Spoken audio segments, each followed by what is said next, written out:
Few minutes movies के दोस्तों, आज हम एक्सप्लेन करने वाले हैं किलिंग ग्राउंड, जो कि हॉलीवुड मूवी है। तो चलिए स्टार्ट करते हैं। कहानी की शुरुआत में हमें एक जगह के बारे में बताया जाता है। वहाँ कैंप भी लगा हुआ था और एक गाड़ी भी बाहर खड़ी थी, लेकिन वहाँ किसी भी इंसान का नामो निशान नहीं था। खैर, अब सीन यहाँ से शिफ्ट होता है और हमें मूवी के मेन कैरेक्टर कार्ल और एलेक्सा को दिखाया जाता है। वो दोनों नए साल की पार्टी एक पीसफुल जगह पर सेलिब्रेट करने के लिए जा रहे हैं और ये आइडिया एलेक्सा का था। उसने एक जगह भी डिसाइड कर ली है, मगर वहाँ जाने से पहले वो एक स्टोर पर कुछ सामान लेने के लिए रुकते हैं। लेकिन तभी सामने खड़े हुए ट्रक से एक कुत्ता एलेक्सा पर भौंकना शुरू कर देता है, जिसे वो बहुत ज्यादा डर जाती है। लेकिन कॉल उसे वहाँ से हटा देता है। अब जब कुछ देर के बाद कार्ल मैप देखता है तो उसे रास्ता समझ नहीं आ रहा होता कि उसे जाना कहाँ है। फिर तभी उसे उसी ट्रक के ऑनर जर्मन आते हुए दिखाई देते हैं, जिससे वो रास्ते के बारे में पूछता है। लेकिन जर्मन उन्हें आइडिया देता है कि इस जगह के बजाय स्टोन बीकन नाम की एक जगह है, वो आजकल बहुत ट्रेंडिंग में है, तुम्हें वहाँ जाकर अच्छा लगेगा, इसीलिए उधर चले जाओ और वो करीब भी है। कार्ल को ये आइडिया अच्छा लगता है, इसीलिए वो उसे थैंक यू बोलकर उसी जगह के लिए निकल जाता है। अब कुछ देर के बाद कार्ल नोटिस करता है कि जर्मन उसका पीछा कर रहा है और ये उसे अच्छा नहीं लगता। तभी उसका ध्यान भटक जाता है और उसका एक्सीडेंट होते होते बचता है। पर वो देखता है कि जर्मन तो आगे निकल गया, वो रुका नहीं, मतलब कि वो फालतू में उस पर शक कर रहा था। फिर कुछ देर बाद वो लोग उसी कैंपिंग की जगह पर पहुंच जाते हैं जो हमने मूवी के स्टार्ट में देखी थी। बाहर खड़ी गाड़ी को देखकर वो लोग सोच में पड़ जाते हैं, क्योंकि ऐसा लग रहा था कि वो बहुत टाइम से यहाँ खड़ी हुई है। लेकिन वो लोग ज्यादा नहीं सोचते और आगे बढ़ जाते हैं। इस जगह को देखकर एलेक्सा खुश हो जाती है, क्योंकि उसे ये जगह बहुत पसंद आई थी। अब आगे उन्हें एक कैंप भी लगा हुआ नजर आता है, जिसे देखकर कार्ल समझता है कि ये उन्हीं का होगा जिनकी गाड़ी बाहर खड़ी हुई है। इसीलिए वो इसे इग्नोर करके आग लगाने के लिए लकड़ियां लेने चला जाता है। उसे रास्ते में एक बच्चे की कैब भी मिलती है, जिसे वो वहीं छोड़कर वापस आ जाता है। फिर वो लोग वहाँ कैंप लगाते हैं। उसके बाद हम जर्मन और उसके भाई शैडी को देखते हैं। वो दोनों दो लड़कियों को बहुत गौर गौर से देख रहे थे, लेकिन फिर जर्मन शैडी को मना करता है और उसके बाद वो लोग एक बार में जाते हैं नया साल एंजॉय करने के लिए। अब वो दोनों वहाँ दो लड़कियों से मिलते हैं, जिनमें से एक की पिक्चर शैडी ले लेता है, लेकिन जर्मन उसे मना करता है और गुस्से में उसका मोबाइल भी तोड़ देता है और कहता है कि दोबारा ऐसी गलती नहीं करना, क्योंकि मैं इसी की वजह से सालों जेल में रहा हूँ। अब हम कॉल और एलेक्सा को देखते हैं, जिन्हें दूसरे कैंप से कुछ आवाजें सुनाई दे रही थी। लेकिन जब कॉल जाकर देखता है कि वहाँ एक जानवर होता है और वो वहाँ रखे हुए खाने को खा रहा था।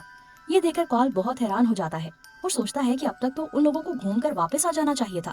खैर, उसके बाद कॉल अपनी कार से कुछ सामान लेने के लिए जाता है तो वो देखता है कि उसकी गाड़ी पंचर हो गई है, लेकिन वो इतनी रात को कुछ नहीं कर सकता, इसीलिए वो उसे ऐसे ही छोड़कर वापस आ जाता है और फिर वो दोनों अपने कैंप में ही सो जाते हैं।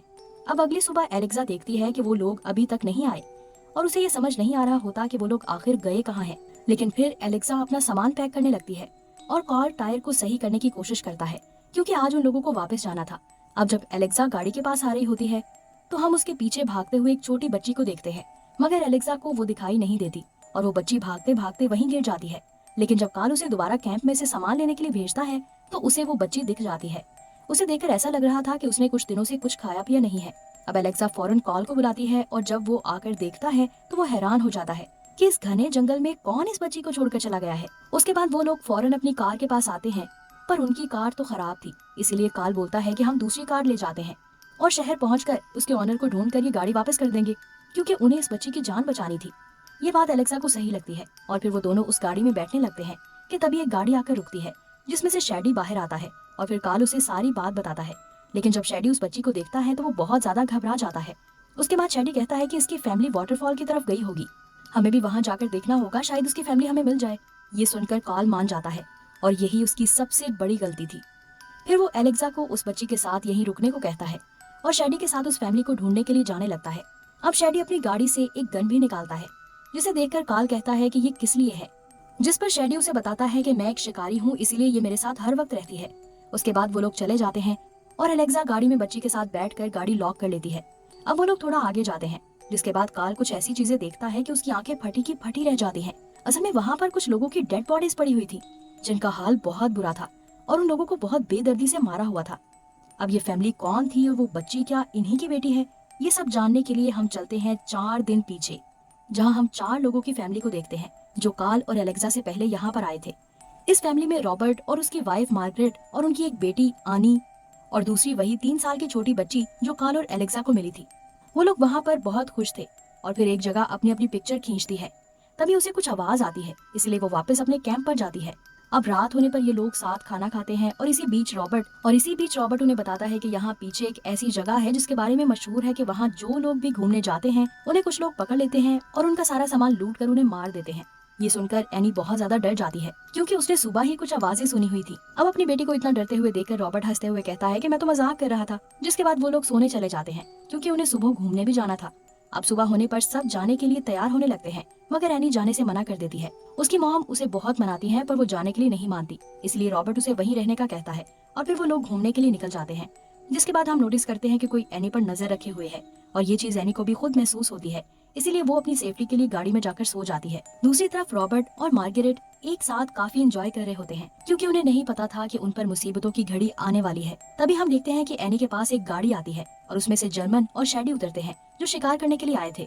मगर शैडी की नजर कार में सो रही एनी पर पड़ जाती है जिसे वो नॉक करके उठा देता है। अब दो लड़कों को अपने सामने देखकर एनी बहुत ज्यादा घबरा जाती है, इसीलिए वो बार बार गाड़ी की हॉर्न बजाने लगती है जिससे रॉबर्ट आवाज सुन लेता है और समझ आता है कि कुछ तो हुआ है, इसलिए वो तेजी से भागते हुए कैंप की तरफ आने लगता है। अब हम एनी को देखते हैं जिसे जर्मन गन के निशाने पर रख लेता है और उसे गाड़ी से उतरने का कहता है।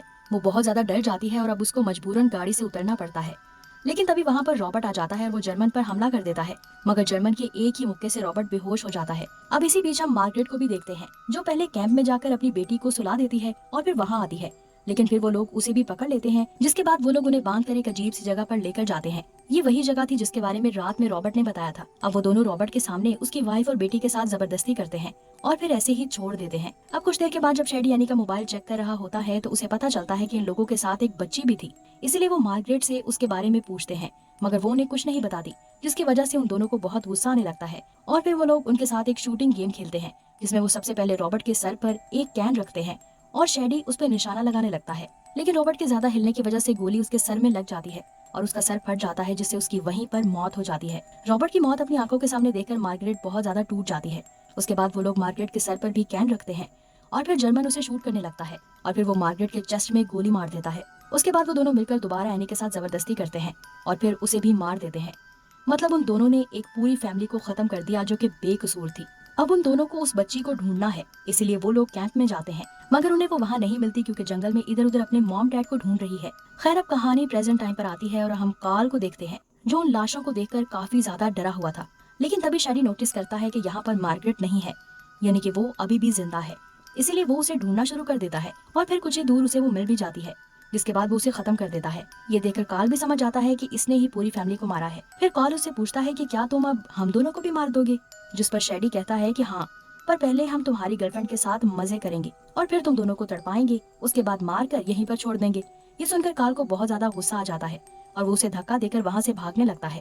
फिर हम एलेक्सा को देखते हैं जिसके पास जर्मन गुस्से में आता है क्योंकि उसे पता है कि शैडी कुछ बहुत गलत करने वाला है जिससे वो कहीं फिर से जेल में न चला जाए, इसलिए वो एलेक्सा को गाड़ी से बाहर आने के लिए कहता है पर एलेक्सा बाहर नहीं आती। जिसके बाद जर्मन गाड़ी का शीशा तोड़ देता है मगर एलेक्सा एनी की तरह नहीं थी, वो बहुत चालाक थी, इसीलिए वो एक चाकू से उस पर वार करके वहाँ से भाग जाती है।